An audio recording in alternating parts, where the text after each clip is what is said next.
Welcome to Practical Shooting After Dark, folks. My name's Ben. Here to, I guess, talk about shooting and answer questions, all that fun stuff. Joining me today, Mr. Matt Hopkins and Jeff Chang. Hi. Hello. I'll say hello, everybody. Oh my God, you guys know the rules. You get to pick. You bring a topic. You're picking from This Week in Shooting, where you talk about some shooting thing you did. Trigger warning, where you talk about something that pisses you off, or you show and tell some interesting shooting-related item.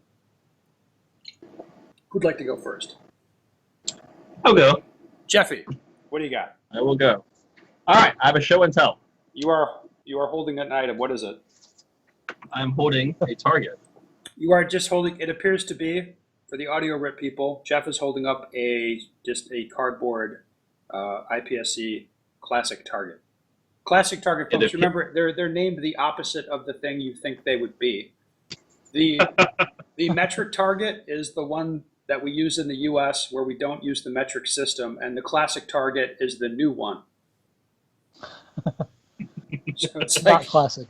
It's not a classic target at all. It's just Nope. All right. So what the hell's up with this, Jeff?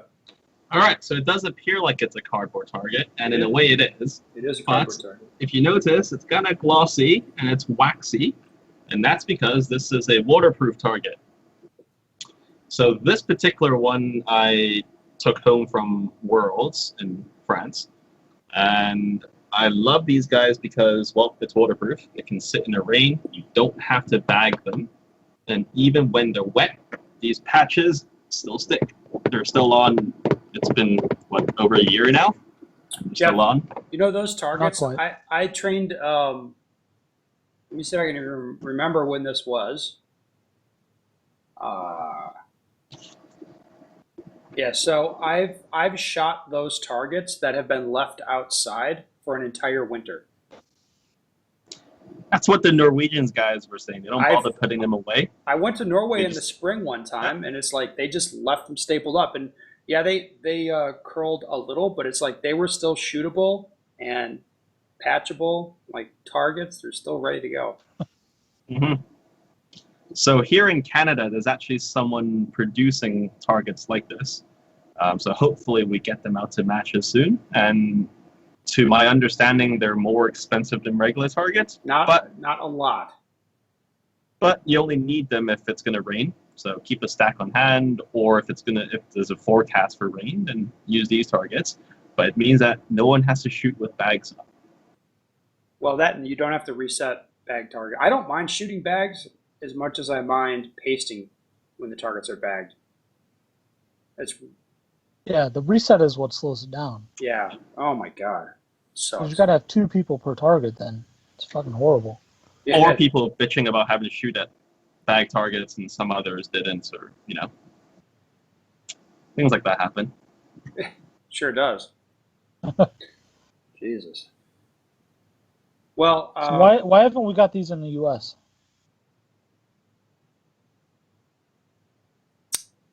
No answers?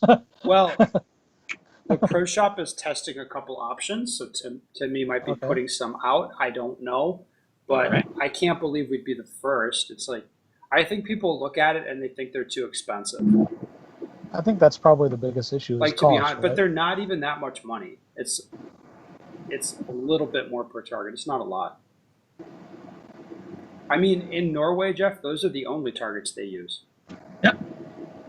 I mean, I've actually been to the guy who manufactures them, and he's got tons of them stacked up and ships them all over the place for big matches. It's kind of like to be honest, if for a major match, I don't know, maybe in the desert you wouldn't buy them, but anywhere else, like I don't know why you wouldn't buy those and just use them. Mm-hmm. Because they're also a bit sort of heavier. They are. So I kind of like that. They don't get blown around as bad. And And with stand up. the particular pasters they're using, it's a very neat set of patches. Like, it's fantastic. No raised edges, nothing. It's just nice. Yeah, they're very nice. I like them a lot. I've been a big fan of those. They've sexually excited me since I learned. I was shooting a match in Norway actually, like 4 or 5 years ago, and we're shooting this match. I think it was limited nationals there.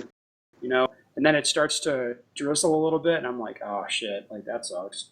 And then it kind of like really started to rain, and I'm like looking around, like, hey, why aren't they getting out the bags? And the guys just looked at me like, no, we don't have any of that shit here. I'm like, what you say? What? We don't have to bag these? That's amazing. Yeah. Yeah, so I learned about those the fun way. I thought they were awesome. Those are definitely a thing. Mm-hmm. All right, guys. I want to go now. Sound good? Yeah. Ben's turn. What do All you right. got? Well, this week in shooting, there's been a bit of discussion on different corners of the internet about sort of consolidating USPSA and IPSC rules, which I don't think is necessarily a very productive goal. But anyway, it's been interesting to watch people discuss the rule differences between IPSC and USPSA. Very interesting. And there's one thing in particular that I've kind of keyed in on as something. I would say it's something that people in USPSA should consider, or at least it'd be give them something to think about, and that would be the no shortcutting around the fault lines thing. So Jeff, you're an IPSC guy. What is the IPSC rule on shortcutting around fault lines? If you leave a demarcated area, you must return to the demarcated area at the same point of exit. So there's no cutting corners, no running across. They're running outside of the fault lines, basically. It basically means no running outside the fault lines, but there's some gray area there, right? Like if you're not shortcutting, you're allowed to. Yep. What a shortcut is a little fuzzy. It's not defined. Yeah, but in practice, just not running outside the fault lines, that'll be a pretty safe area for you to be. Okay, so the thing that I think is interesting about this is USPSA people, I would say, I'm painting with a real broad brush here, but they look at that and they're like, that's gay, or that's stupid, or any sort of insensitive pejorative you want to use, like that'd be like, most people are like, that's really dumb. It's a dumb rule. I don't know if it's dumb or not, but I'll say this. I build a lot of stages from a stage building perspective.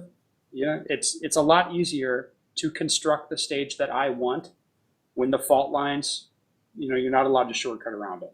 I could be like, I want people to shoot over here and then run around this thing and then go over there and shoot that stuff. It is way easier to accomplish that if people aren't allowed to run outside the fault lines. That'd be something to think about. I've also seen some IPSC people thinking that it's really stupid the way USPSA does it. I'm one of those people, honestly. You do? You think that? I think that. Yeah. Why? Well, to me, there's a certain course that the course designer wants to produce. And in IPSC, you can just lay out, like you said, lay out the fault lines, define a shooting area, and have people stay within. And you can still achieve that in USPSA, but now you have to put up physical barricades. You have to put up walls, and it's a lot more effort to achieve the same thing. And if you have a course in mind and you lay things out how you want to, then people should basically have to follow that rather than just running outside the area. And yeah, I don't know that I don't know that it's necessarily stupid the way people do it in USPSA. It's just like, hey, it's freestyle. Do it any way you want to do it. It's still freestyle in IPSC. It's just like run within the lines and it's freestyle. Yep. And in USPSA, it's like, well, you're not allowed to like break down that wall or whatever. I don't know, Matt. What are your thoughts on this? You've shot with both rule sets. I was just thinking of it. I haven't heard that actually brought up lately. I guess I'm not on the same corners of the internet as you. I go to the dark, seedy places, my man. I guess. I was just trying to think how many courses of fire would actually affect. And I think it would affect 10% of the stages, probably less, if we couldn't cut through. Well, no, because you're not really we looking do, at it that way. It would affect a lot of IPSC stages, a lot. If they adapted to ours. Yes, but our stages are designed with that in mind. You know what I mean? So if I'm building a stage in the U.S. for USPSA people, then I keep in mind like, okay, people are allowed to run outside the fault lines, and it makes my job of building the stage that I want different. You know what I mean? And in a way harder. Yeah. If I want to make people do like run around a thing or especially make a long movement, like a relatively a lot of running, it's harder for me to make them do the thing I want them to do. For IPSC stages, where I construct the fault lines that I want, and based on where I want people to start, like that's gonna, then that'll force a path through that stage. You know what I mean? No, I You understand. wouldn't look at it would not be a fair thing to look at USPSA stages now and say like, well, that wouldn't even affect most of them, because they're built with that in mind, that you're allowed to run outside the fault lines. In USPSA, you see a lot more really big sort of free fire zones, like big Yeah, that's what I was squares and thinking. stuff. Yeah. And it's for that reason, I think, is that you can't really, you might as well make it a big free fire zone because people can kind of like cut outside the fault lines anyway. Yeah. I don't know. I'd have to think on that, I guess. I've never actually thought about it. I'm only I putting thought this that was out there. probably one of the least amount of things that USPSA would adapt. I don't really see USPSA adapting it because most people be like, IPSC, that sounds gay. They feel like something's being taken away from them. Yes, exactly. Yeah, so I'm not saying we should adapt it, but I'm just putting it out there, food for thought. It's an interesting idea. Like from a stage design perspective, I find it easier to make people do the thing I want them to do if they have to stay inside the fault lines I demarcate. That's all I'm saying. Do you think it would reduce setup? Fuck it. Well, yes and no. Yeah, to build a particular type of challenge, it reduces setup. You know what I mean? But what you see in most USPSA stages is they aren't going to build stuff like that. You know what I mean? Like they're not going to build, construct a lot of physical barriers to stop you from running around stuff or stop you from shortcutting. They'll just be like, well, we know that they're going to shortcut. Right. So we'll build it with that in mind. Jeff, you shot both rule sets. I mean, that'd be your feeling on it. Yeah. All right. Pretty much. Okay. Who's going now?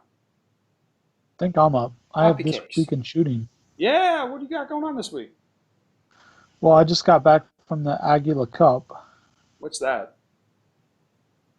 Well, it's a combination event where you shoot 3 events in one. So you take your combination of the scores and you get a winner, basically. So they had 3 stages of 3-gun, and you got scored on 3-gun. Then they had 8 stages of steel challenge. You got scored on steel challenge, or I guess it's rimfire challenge. They didn't have the actual steel challenge. And then they had sporting clays 5-stand with mini shells, and you got scored on that.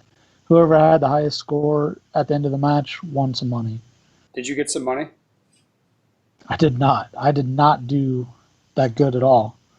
Really? Shooting like shotguns and 5-stand is polar opposite of what we do. Absolutely. It's so hard. Yeah. I just didn't finish last, though. That's all I'm pretty proud of. So what were your thoughts on the combination event type thing? I think it's cool. I think it's a good idea. Like, I've done a combination of, like, action, pistol, par time, and steel challenge with handguns, but never with 3 basically entirely different disciplines. Yeah. But it brings out, like, the best people in the certain divisions have to win over the other people. So, like, the shotgun shooters had to win for a more percentage over the 3-gun guys or the rimfire challenge guys. Yeah, I guess you were shooting 3 sports that you don't really shoot. Yeah, no, it was totally off. Like, if they had USPSA in there, it would have been way better for me, but you could have won at something. yeah, maybe. Were Did you you like- shooting stage guns then? No, I shot CZ guns. Okay. We had our own guns there, so. What did you think of the 3-gun? 3-gun was neat.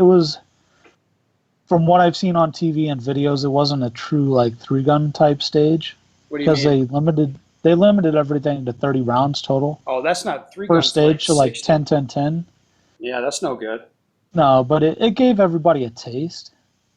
So that's what I didn't like. What if they don't They want had to taste, five- Matt? What if they want the whole thing? Well, then they can go shoot a regular 3-gun match now, or Rimfire Challenge or whatever. I guess, yeah. So they had a legit setup 5-stand match, 100 rounds or 100 targets in 5-stand, and then they had like samples of Rimfire and samples of 3-gun. So how does this? So I How think- was this weighted in terms of scoring? Each discipline was 100 points. Oh, So you got a percentage, basically or a percentage off the winner. but the most valuable single thing that you would do is the 3-gun stage, because that would be a ninth of your score for the whole match. Yes, you're exactly right. Yeah, Interesting. but it was time. It was time plus. So Oh.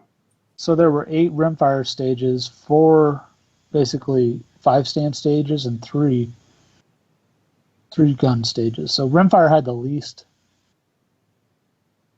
I don't know. I guess 3-gun had the advantage, right? 3-gun had the it had the advantage. I don't. No, nothing really had an advantage. Not The dude really. that shot most consistent across the 3 won. Yeah, He that's didn't win typically any the way of the it works in a events. shooting Yeah. match. Yeah. Oh. But like he didn't win anything. He just placed real high in all 3. Did you know the guy's And he won. background? Yeah, he was What a was he 3-gun from? guy. Okay, that would. I mean, I would think. He was a top 3-gun guy. Yeah, so Mathematically, that makes sense. yeah, like a Yeah. 3-gun guy being really good at 3-gun, of course, and then he's going to probably be competent with a shotgun, at least at reloading it fast, which is not really a thing for 5-stand. But No, you don't have to reload at all. but I mean, you think he at least No, knows what but he's they're doing with a competent shotgun. in shooting clay targets, and they're competent with a pistol and a rifle, which was a rimfire part. Yeah, Basically, just make sure your guns run. yeah. It was neat. I'm gonna do it next year. I think It sounds kind of fun. I'm gonna try to practice with some shotgun beforehand. Last it was time so bad. Last So time I bad. shot a clays was like with Gaston. Oh really? Yeah. Was it like trap though? Yeah, it was actually really funny. So I shot trap a little bit Yeah. when I was like 18, Yeah. just a little bit, and I so I like understood trap like somewhat. I wasn't like a really good trap shooter, but I understood it a little. So at Gaston's part of a big shooting federation in Buenos Aires, so we went to while we were taking a lunch break and the pistol part was shut down, we went and shot trap. Gaston had never shot trap. I told Gaston, I've never shot trap either. Then they handed me a shotgun and I pretended to not know how to use it. You know what I mean? So Gaston and I then shot trap against each other with his whole club watching. 2 first-time trap guys. Did he get embarrassed? He got destroyed. Nice. And then I was like, oh, well, he's like, this is really your first time? And I'm like, yeah, I don't think I can't even remember ever shooting a shotgun. And he's like, the guys here are very impressed. And I never told him that I shot trap when I was a kid a little bit. Never told him. I just like let it play like that. You guys are friends with me, you know how I am. It was so funny. Just like, because like the guys there, they were very interested in this because Gaston's like, I think he's a pretty big deal in his club, you know. And then they knew like some gringo was there shooting with him, so like they were just kind of like watching this play out, and they were kind of interested by it. So obviously, Did you like bet him or anything? No, there was no. I'm not. I mean, I'm kind of a troll, but I'm not like a complete asshole. I'm not going to take money from him. It was just kind of funny to me.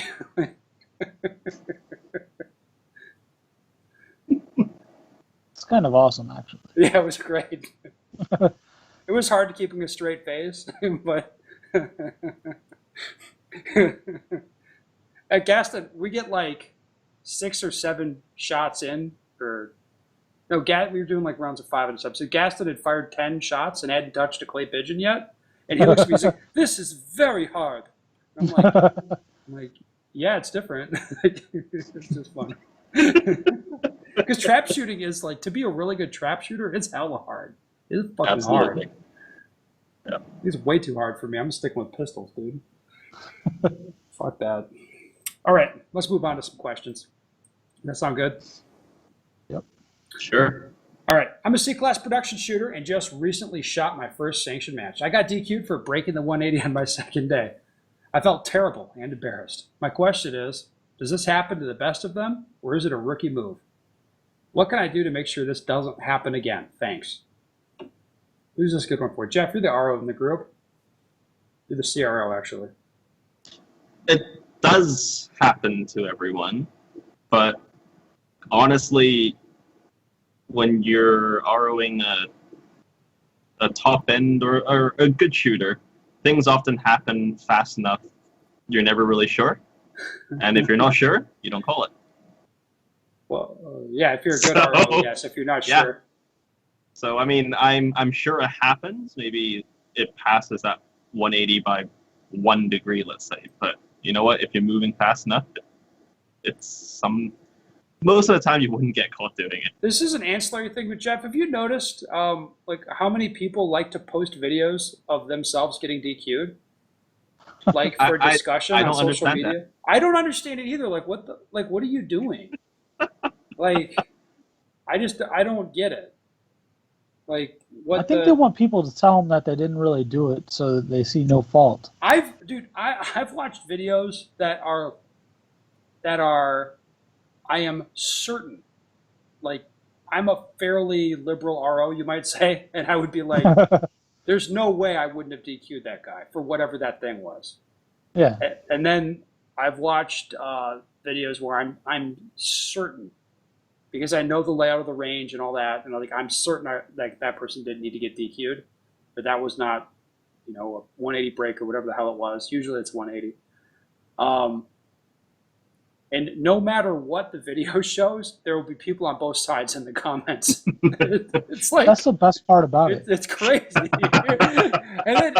But I mean, to me, like the way to fairly evaluate a video is you watch it once at full speed, and then it's like, okay, am I sure that they need to DQ? It's like yes or no. And if you're not sure, like, you can freeze frame it and watch it slow mo all you want. Like, it should at least be flagrant enough that if you see it, you're like, yes, for sure, a DQ. Like, if you see it, in my opinion, anyway. Yeah, absolutely. I just go to watch the comments because it's like the first 5 comments will be like, no DQ, no DQ. And then like the next 5 will be arguing with them because it is a DQ. Yeah, It's like, and then some dude will be like, I'm just here to watch the fucking comments. it's like, Or someone's like, why post videos or whatever? It doesn't matter. it would have to be fairly extraordinary circumstances for me to tell somebody to post a DQ video. I would never do it. I've posted videos, or I have never posted and deleted videos that could look like I should have been DQ'd. Yeah, it's like Like that stuff never sees the light of day. There are definitely videos I've taken that will not be posted. I had a video where it's a hat cam, so you can see what's going on, and I think I was moving right to left, doing a reload, and you can see in the video the moment I realized I could be there, you can see my body shift, get in the way, and I continue moving. I'm not posting that. Well, all right. Let's return to this guy's question. You feeling terrible and embarrassed about getting DQ'd, that's a good thing. Like, to be honest, that's good. That means you're going to work on that shit and try and improve it.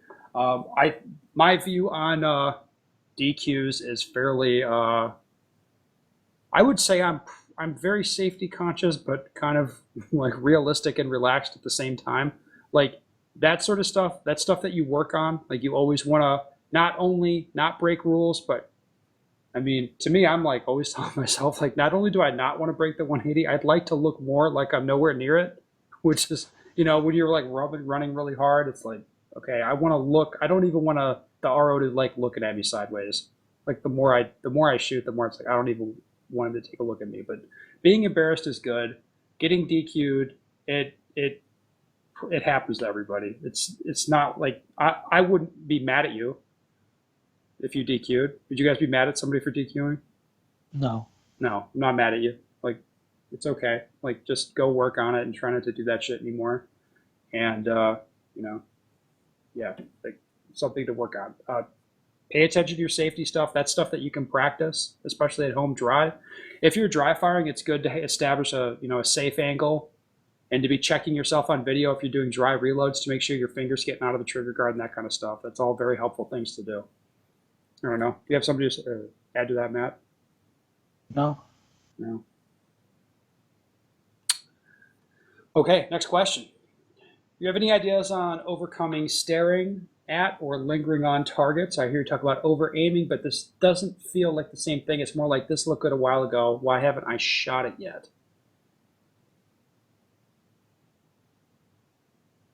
Well, I think he's can't say talking about getting started shooting on a target. So get your started? sights on the target and then you got to start shooting it, right? Is that he's like kind of just staring at a good sight picture and starting to shoot too late?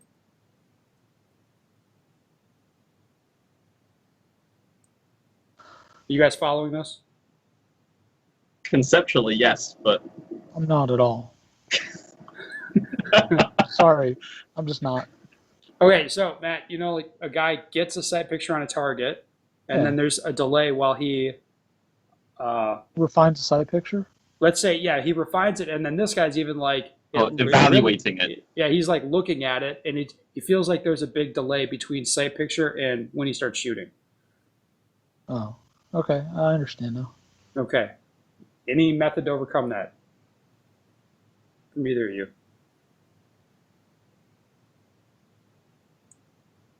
Well, to me, there are running drills like the duck drill. All right.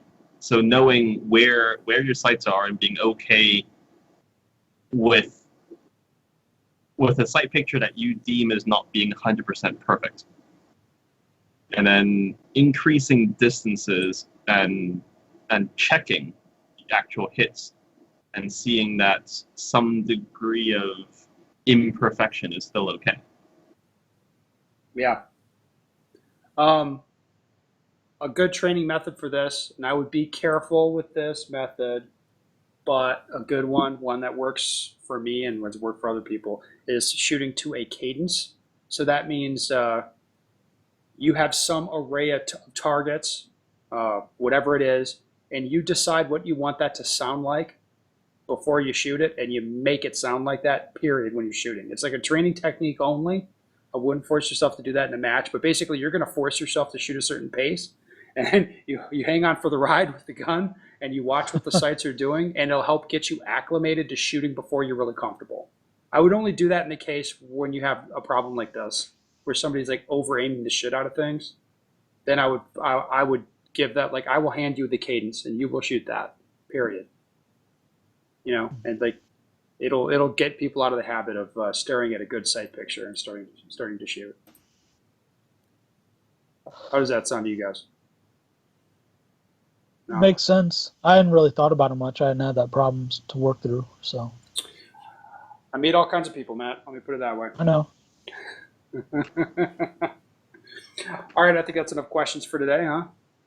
Yeah. Yeah, all right. Hey, thank you both, gentlemen. Thank you so much for coming on. I do appreciate your time. I know it's very valuable. Listeners, if you have a shooting question you'd like the answer to, go to bensurger.com. Send us your question. If you want to hear Hopkins rage about something, send me that topic too. He's a very angry man. And that.